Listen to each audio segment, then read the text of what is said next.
Partidos de la oposición firmaron una carta donde proponen una serie de medidas económicas para enfrentar la crisis por el coronavirus. Vamos a profundizar en este tema, para eso nos acompaña el presidente del PPD, Heraldo Muñoz. Muchísimas gracias por estos minutos. ¿Qué tal? ¿Qué tal, Nicolás? Buenas tardes. Muy buenas tardes. Antes de ir a ese tema, quiero brevemente preguntarle, Heraldo, por la situación que se vivió en la Cámara de Diputados. Finalmente, las cartas de Gabriel Silver y Cariola no terminan en la testera de la Cámara de Diputados. El diputado Silver, de hecho, habló de una farra política. ¿Cómo lo cataloga usted? Bueno, claramente es un desorden por parte de la oposición. Es francamente sorprendente porque debiera haber habido un acuerdo que tendría que haber sido honrado por parte de los diputados y las diputadas opositoras, y claramente eso no ha ocurrido. Así que a mí me parece bochornoso la situación que ha ocurrido. Y bueno, por eso mismo los presidentes de partido tendremos una reunión virtual en alrededor de una hora más para, conversar de este nuevo escenario que se ha producido en la Cámara de Diputados, no por ningún logro del oficialismo, sino que por una clara omisión por parte de los diputados y diputadas opositoras, por lo menos de un sector que no honró un acuerdo. Así que es lamentable, francamente. Usted habla de bochornoso y de hecho el diputado Silver, que era el candidato a la presidencia de la Cámara, hablaba de la posibilidad que se está evaluando, lo están conversando, de censurar la mesa. Eso más bien muchos dirían podría ser una salida administrativa a esta fractura que se dio en la oposición en la votación. ¿Cómo lo evalúa usted? La eventualidad de que censure la mesa. Bueno, esa es una de las alternativas que se ha estado discutiendo porque está dentro de la legalidad democrática, pero no me puedo anticipar porque, como digo, tendremos una conversación de los presidentes de partidos. Ha habido una reunión también de los parlamentarios sobre la materia, pero no puedo anticipar una opinión todavía hasta que no conversemos con el resto de los presidentes de partidos de la oposición.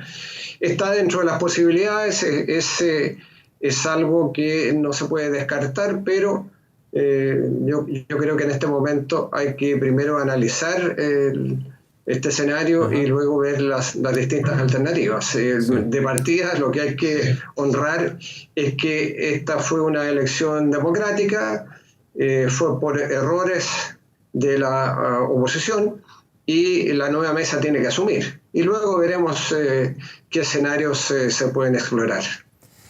Bien, Heraldo, quiero llevarlo al tema justamente que comentábamos al inicio, esta carta de los partidos de la oposición donde se piden distintas medidas al gobierno. De hecho, ya se ha conocido durante la tarde que mañana habría novedades con respecto a un nuevo paquete económico por parte del Ejecutivo para sortear esta crisis sanitaria, económica y social de estos tres ámbitos. Ayer, de hecho, usted y otros presidentes de los partidos de la oposición tuvieron una videoconferencia con el ministro Briones. Vamos con las claves. ¿Cuáles son los temas que ustedes sienten que tienen que estar contenidos en este eventual anuncio que sería mañana? Bueno, en primer lugar, creo que la declaración opositora fue algo significativo. Es primera vez que con un tono constructivo hay una declaración de todo el arco opositor, buscando proponer algunas ideas al gobierno para enfrentar las consecuencias económicas y sociales del coronavirus. Y si bien es cierto que la propuesta que hicimos como convergencia progresista, es decir, el Partido por la Democracia, el Partido Socialista, el Partido Radical, es mucho más detallada, tiene financiamiento. Y por cierto, como dice Nicolás, ayer nos juntamos con el ministro Briones y fue una muy buena conversación y ya voy a ir a eso.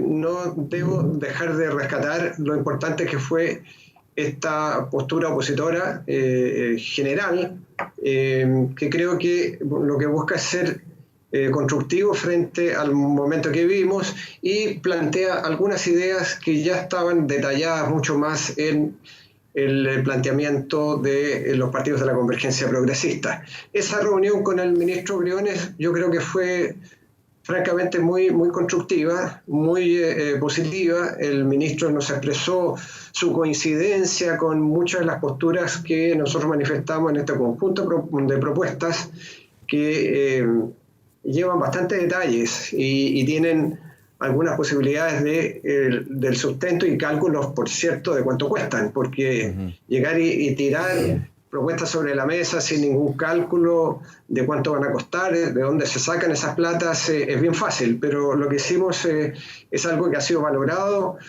tanto por el ministro Blumel, que a mí me llamó por teléfono hace algunos días para conversar sobre la materia, y luego por el propio ministro Briones, que nos invitó a esta reunión virtual que tuvimos ayer. Así que yo creo que había un acercamiento. Nos dijo el ministro que estaba a punto esta semana de presentar este nuevo paquete que apunta, a nuestro juicio, a colocar a las personas primero. No solo un paquete para los trabajadores que tienen contratos, con trabajadores formales, sino que también los trabajadores informales, incluyendo los que trabajan por cuenta propia, que son los que están menos protegidos en este primer paquete, porque son los 170 millones de dólares que van a este bono de 50.000 pesos, que evidentemente no es suficiente, porque si queremos que la gente se quede en su casa en la medida que las restricciones de cuarentena vayan siendo mayores, evidentemente esas personas, para que no salgan, tienen que tener un ingreso asegurado para ellos y su familia, y lo que nosotros propusimos es un seguro familiar, que signifique que para cada miembro de la familia hay un ingreso de 126.000 pesos, con lo cual en un promedio de familias de 3 personas estamos hablando de 390.000 pesos mensuales, lo que cuesta alrededor de 790 millones de dólares. Así que eso lo conversamos con el ministro. Él está muy preocupado también de los cuentapropistas, de los trabajadores informales, pero el punto que él nos decía, bueno, el universo es muy vasto, porque va desde las personas y profesionales que boletean hasta el taxista y el feriante. Entonces es necesario acotar mucho más y luego ver bien los instrumentos. Así que una buena discusión, y además ver de dónde se sacan las platas, que es otra gran interrogante, ciertamente. Sí, por supuesto, muy relevante eso para hacer medidas responsables. En ese sentido, en esta conversación con el ministro Bruni y también con el ministro Blumel y Ward, le pregunto, ¿qué puntos o medidas ya en lo concreto comparte el gobierno y cuáles de su proyecto o propuesta, digamos, no comparte y podrían de alguna manera no estar en este paquete que sería anunciado en las próximas horas? A ver, yo creo que el ministro Briones nos dice que tenemos que precisar bien el mecanismo y los montos, es decir, que le parece bien un seguro familiar e ir con un plan fiscal mucho más contundente. Él reconoce que el primer plan o paquete anunciado evidentemente no es el único, nos ha dicho, y nosotros le dijimos que bueno, que suena bastante bien, casi 12.000 millones de dólares, pero en la realidad platas que van a ir en ayuda a las personas son alrededor de 4.500 millones de dólares, lo que no es poco, pero no es lo que se necesita. Son 2.000 millones para el seguro solidario de cesantía y 170 millones para este bono, y alrededor de 100 millones también para el apoyo al microcomercio, fuera de los 500 millones alrededor para el Banco Estado. Él reconoce esto, y por lo tanto yo diría el primer tema es que necesitamos mucho más.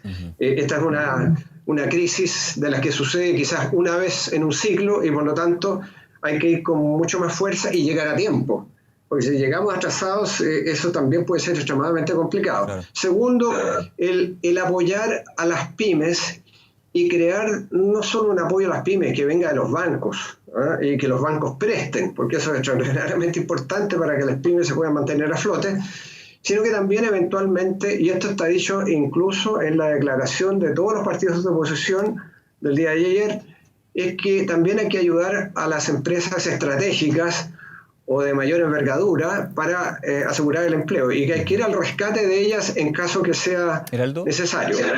Sí, en ese punto, a ir al rescate de esas empresas estratégicas si es necesario. Dos preguntas en una. Primero, ¿cómo se, a juicio suyo y también de la propuesta que se ha hecho, determinar cuáles son las empresas estratégicas? Porque obviamente puede ser un concepto bastante amplio. Y segundo, ¿ese rescate podría, por ejemplo, ser la nacionalización de algunas compañías? A ver, primero el concepto de qué puede ser estratégico. En primer lugar, eso no significa que sean necesariamente empresas grandes. estratégico, a mi juicio, debiera ser aquellas empresas que son sistémicamente importantes. ¿Qué quiere decir eso? Que tengan un efecto dominó en el resto de la población y en otras empresas proveedoras, por ejemplo, y que por lo tanto el que rescatarlas sea importante para salvaguardar el empleo. De modo que no se trata simplemente de empresas grandes, sino que empresas que tengan un impacto en el resto de la economía, en proveedores y en empleo. Y luego de una nacionalización, yo creo que no hemos conversado de eso. Lo que simplemente se ha puesto como una posibilidad es que si el Estado les va a pasar plata, bueno, se haga con algunas acciones de las empresas que adquieran más valor como producto del rescate. Pero eso es algo que se verá caso a caso, se lo tendrá que ver, por cierto, el gobierno, claro. Pero lo que la oposición está diciendo, estamos dispuestos a apoyar un camino en ese sentido para rescatar empresas que sean sistémicamente importantes para la economía nacional y para salvaguardar empleos. En el punto 4 de la declaración de Heraldo Muñoz se habla de un tema que ya se ha estado discutiendo en otros países, porque evidentemente aquí la recesión es mundial, la crisis es sanitaria, económica y obviamente también social. En el punto de prohibir a las empresas despedir a trabajadores. Desde las empresas, aquí en Chile, se ha hablado de esa posibilidad porque ya se está aplicando en algunos países y desde los grandes gremios hasta pequeños y medianos se ha hablado de que esto podría ser una camisa de fuerza para las compañías y las empresas, las pequeñas industrias, medianas y grandes, en el sentido de que si se les prohíbe despedir gente, no toda la gente, pero sí parte de la plana, es una camisa de fuerza principalmente porque el gasto sigue siendo el mismo, no se puede reducir de alguna manera para ir equilibrando la situación. ¿Cómo se aborda esto de prohibir el despedir, el cesar a los trabajadores, considerando también que ya había una medida por parte del gobierno que es la suspensión del vínculo laboral, evitando que justamente se termine este vínculo? Bueno, a ver, de partida hay algunos países desarrollados que ya han dictado justamente medidas para prohibir que los trabajadores sean desvinculados. Y creo que a eso apunta este primer paquete con el seguro de desempleo, de modo de a los empleadores que no sean capaces de pagarle el sueldo a sus trabajadores, de por lo menos que se comprometan a continuar el pago de las cotizaciones previsionales de salud y que este seguro solidario se haga cargo de cubrir los sueldos en un 70% al comienzo y luego declinando en los meses siguientes.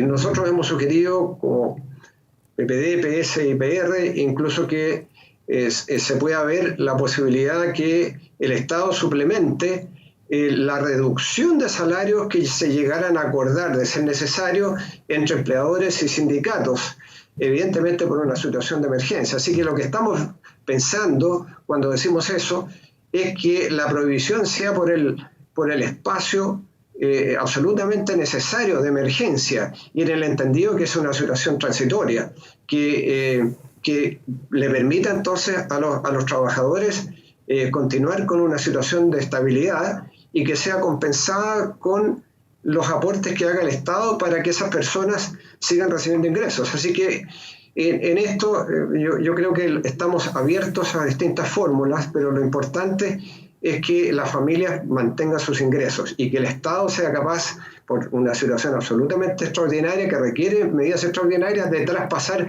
directamente dineros a las familias. Heraldo Muñoz, nos quedamos muy atentos entonces. Nuevamente, muchísimas gracias por estos minutos con Canal 24 Horas. Un placer, que esté bien.